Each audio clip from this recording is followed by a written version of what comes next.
Sir सबसे पहले अगर आपके पास आऊँ बिलाल साहब, आप क्या एक्सपेक्ट कर रहे हैं प्रोविंसेस से? क्या आप ये एक्सपेक्ट कर रहे हैं कि डिफेंस एक्सपेंडिचर हो जाए और मज़ीद डेट सर्विसिंग हो जाए, उसका भार ये उठाएं? और जी जी जी आप और टैक्स जो है वो आपको एग्रीकल्चर पे, प्रॉपर्टी पे, सर्विसेज पे आपको इकट्ठा करके दें? बिस्मिल्लाहिर्रहमानिर्रहीम। मुनीज़ा साहिबा बहुत शुक्रिया जी अपने शो में दावत देने का। ये बड़ा अहम मौजू है जी। देखिए, अभी तो आपने देखा कि चंद दिन कबल NFC की पहली फॉर्मल मीटिंग हुई। उसमें CM सिंध भी आए, पंजाब के भी मेरे ख्याल से फाइनेंस मिनिस्टर आए, KP के फाइनेंस मिनिस्टर आए, CM KP आए, CM KP आए। और जो मैंने सुना जी बड़ी एक खुशनुदी से हो गई और प्रोफेशनल माहौल में मीटिंग हुई। एक्सपेक्टेशन क्या है आपकी? नहीं देखिए, अगेन मैं आपसे भी गुजारिश करूंगा कि there is no need to jump to conclusions, but मेरे अपने ख्यालात हो सकते हैं। बट व्हाट्स इंपॉर्टेंट इज़ कि आई think everyone around that table should have an open mind.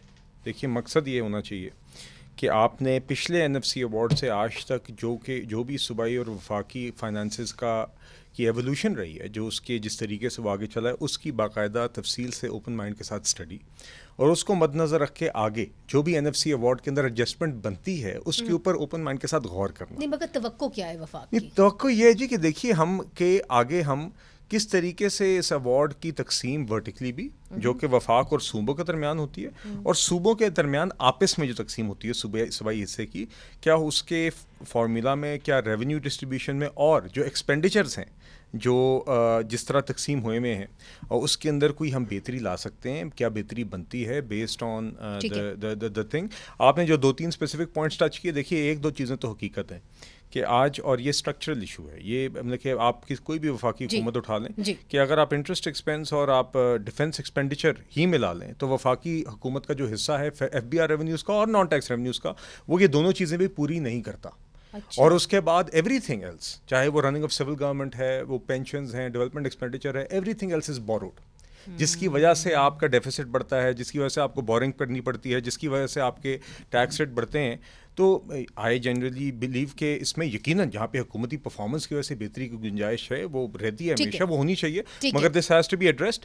तो इसमें बहरहाल इसके दीगर पहलू हैं जी, and I think everyone should sit around the table और विद एन ओपन माइंड सूबाई कलेक्शन को भी, वफाकी कलेक्शन को भी, इन सारे पहलुओं को मिल बैठ के देखना चाहिए। ज़मीर घुमरो साहब, जो बिलाल कियानी साहब ने एक वफाक का एक मसला जो है, चैलेंज जो है वो आपके सामने रख दिया। उन्होंने कहा कि जी हम डिफेंस एक्सपेंडिचर, डेट सर्विसिंग हम कर ही नहीं सकते, हमारे पास इतने पैसे ही नहीं है कि हम उसको पूरा कर सके, इसी वजह से हमें बोरो करना पड़ता है।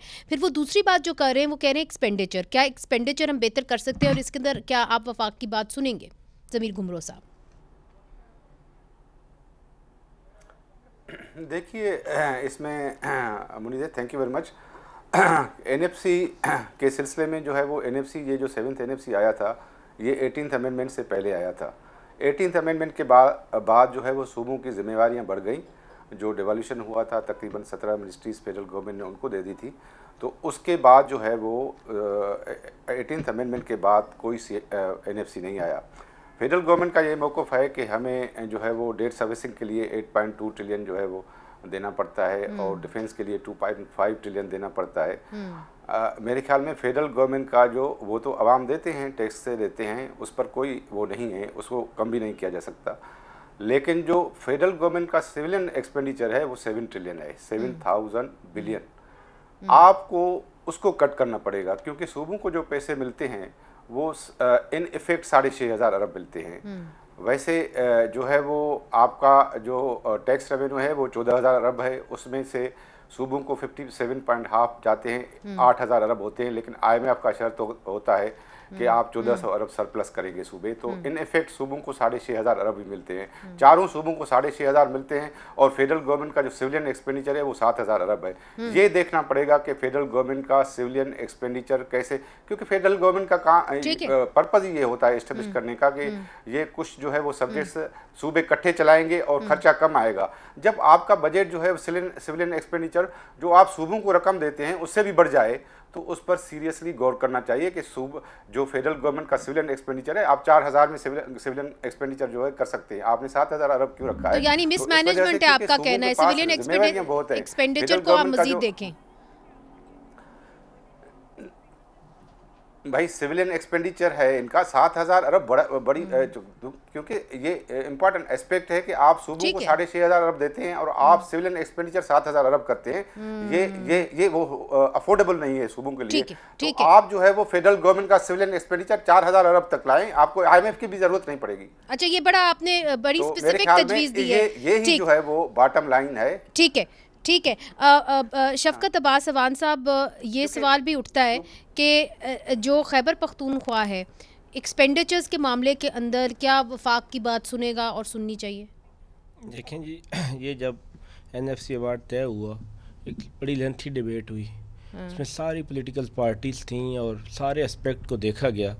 तय ये हुआ कि ये शेयर है सूबों का और अब इसके बाद बढ़ाया जाएगा, कभी बढ़ाना हुआ तो घटाया नहीं जाएगा।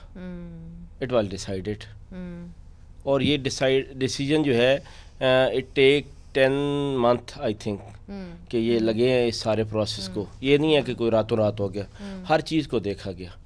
सिर्फ हम इतना क्यों नहीं कर लेते कि वफाक की अभी जो रिपोर्ट आई है उसमें हमें 5300 अरब रुपए की करप्शन बताई गई है। IMF की रिपोर्ट। हमें चाहिए तो ये कि इन चीज़ों को काबू करें। अच्छा, now these are very good points Bilal साहब। वो कहते हैं जी IMF ने खुद एक रिपोर्ट शाया की है, उसके अंदर उन्होंने कहा है कि आपका जो स्टेट स्ट्रक्चर है वो फ्लॉड है, जिसकी वजह से करप्शन ज़्यादा हो रही है। उन्होंने कहा कि अकाउंटेबिलिटी नहीं है, पार्लियामेंट्री ओवरसाइट नहीं है, SIFC के अंदर कोई ट्रांसपेरेंसी नहीं है, वो आप मज़ीद लेके आएँ। और यहाँ इनका कहना है कि आप जो अभी एग्जिस्टिंग फार्मूला है 57.7%, उसे कम आप सूबों को दे नहीं सकते। और ये कहते हैं कि जी आप सिविलियन जो एक्सपेंडिचर है इसको कम करें, 4,000 अरब पे लाएँ। ये देखिए 7,000 पे कैसे पे पहुंच गए आप? देखिए, मैं तो अगेन ये तो फिर वो बात हुई। मैं तो आपसे कह रहा हूँ, दोनों ओपन माइंड बैठे। 57.5 बड़ा है ना जी। It used to be 42 point something I believe, exact percentage में नहीं, और आहिस्ता आहिस्ता बढ़ता गया हर NFC अवार्ड में। अब आज हमने आज के फिजिकल हालात के मुताबिक जायजा लेना है ना जी। NFC अवार्ड मतलब अग्रीड है कि इसे कम नहीं हो सकता। जो आपने पिछला दिया है बजट सूबों को, उसे कम नहीं हो सकता। वो एग्रीमेंट एक 15 साल पहले हुई ना जी। अच्छा। आज हमने बैठ के अगर चीजों को रिव्यू करना है तो होलिस्टिकली करना है ना। Let's look at the facts of the case. आप Where are the red lines? Let's get to the red lines. नहीं, मैं आपसे ये कह रहा हूँ कि आप NFC के अंदर अब वर्किंग ग्रुप्स बने 6-7 चीज़ों पे, जिसपे सूबाई वज़राए ख़जाना है वो एग्जैक्टली ये काम कर रहे हैं। ठीक है। डेटा और एविडेंस की बुनियाद के ऊपर थ्रेड बेयर एक पहले डेटा के ऊपर डिबेट होनी है। मुख्तलिफ वज़राए ख़जाना मुख्तलिफ वर्किंग ग्रुप्स को देख रहे हैं, वापस NFC के फोरम में आएगा, उस डेटा और एविडेंस की बुनियाद पे अपना अपना केस हर कोई लेके आएगा। और मैं आपसे ये कह रहा हूँ कि उधर आई वुड रिक्वेस्ट कि सारे वफाक और सूबे मिला के विद इन ओपन माइंड इसको डिबेट करें और जो भी ऑप्टिमल सोल्यूशन बनती है जिससे हमारी वफाक और सूबों दोनों के लिए बेहतरी हो और overall national finances committed to let's से reducing the NFC award to provinces. You're not committed to that as the federal government. I think that NFC की conclusion में if this is what comes out from the data then that should be considered. देखिए why should it not be considered? But आपकी red line कहाँ है? क्या मेरी red line ये यहाँ पे होगी जी कि जहाँ पे भी अगर कोई क्लोज माइंडसेट के साथ कहता है कि नहीं मेरी ही होनी चाहिए। अब इस देखिए ना, मैं आपको मिसाल देता हूँ, क्योंकि घुमरो साहब ने अभी हम नंबर्स में जाए तो बहुत सारी मिसालें। फिर एक तरफ वफाकी PSDP 1,000 अरब रुपए का है, ठीक है जी, और एक तरफ बेनजीर इनकम सपोर्ट प्रोग्राम अकेला 716 अरब रुपए का है। मगर उससे लोगों की बड़ा नहीं, ठीक है, नहीं देखिए वर्ल्ड बैंक ने उसको सराहा है। नहीं exactly, but then social welfare is a provincial subject. So then there is a case can also be made that BISP should be devolved to the provinces along with these expenditures. All right, let me take that up. ठीक है जी, that's one example. I'm saying, and that's why I said but that's a very important. ये बड़ा आपने ज़रूरी बात की है. Because that would free up 716 billion rupees for the federal government. That's an important issue. ज़मीर घुमरो साहब, BISP जो है उसको सूबों तक क्यों नहीं आप नीचे ले डिवॉल्व क्यों नहीं कर देते?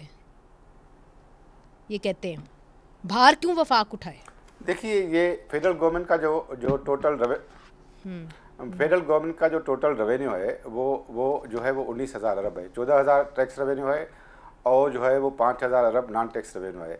उसमें बिस्प जो है वो 3.6% है टोटल। आपकी जो आर्टिकल 38 में लिखा हुआ है कि रियासत जो है वो सोशल सिक्योरिटी देगी, रियासत रोज़गार देगी, लेकिन आप जो है बाहर देखेंगे कि ये सोशल वेलफेयर एस्टेट होती है और सोशल सिक्योरिटी उसका इनाम होता है कि ये 3.6% आप दे रहे हैं। लेकिन अगर आप ये कहते हैं कि ये प्रोविंसेस को जाना चाहिए, तो आप जो भी प्रोविंशियल डिपार्टमेंट आपने रखे हैं वो आप पहले वो डिवेल्प करें ना। आपने एग्रीकल्चर भी रखा हुआ है, एजुकेशन भी रखा हुआ है, हाउसिंग भी रखा हुआ है, सब डिपार्टमेंट्स जो प्रोविंसेस में है, कॉन्करेंट लिस्ट खत्म हो गया है, तो आप तो वो पहले डिवॉल्व करें ना, ठीक है, उसके बाद जो है वो आप अपना एक्सपेंडिचर कम अच्छा, करके फिर हमें ये पॉइंट बड़ा सर, ये पॉइंट बड़ा इंपॉर्टेंट है। मैंने शफकत अब्बास, जिम्मेवारी है जी जी शफकत अब्बास साहब से भी कुछ पूछना है, मगर क्विक रिस्पांस अगर बिलाल साहब। देखिए फिर ये पहले और बाद वाली बात नहीं है, हर चीज़ का अपना मेरिट है, ठीक है जी।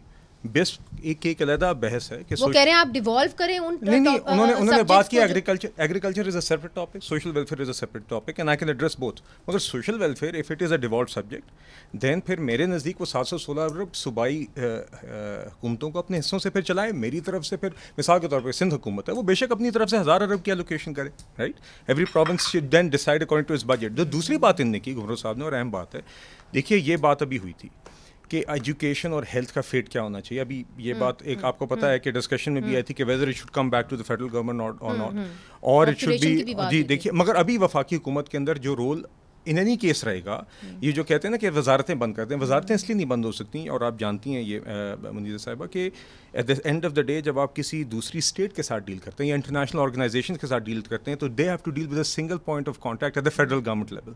तो to the extent of coordination आपको health ministry, to deal with international bodies आपकी एग्रीकल्चर के लिए फोकल पॉइंट्स चाहिए होते हैं, यस सर्विस के साथ भी तो जी डील करना होता है। बट आई टोटली एग्री कि सर्विस डिलीवरी जो है that should totally belong to the provinces, these are provincial subjects, उस हद तक ये स्ट्रक्चर रहना चाहिए। ठीक है,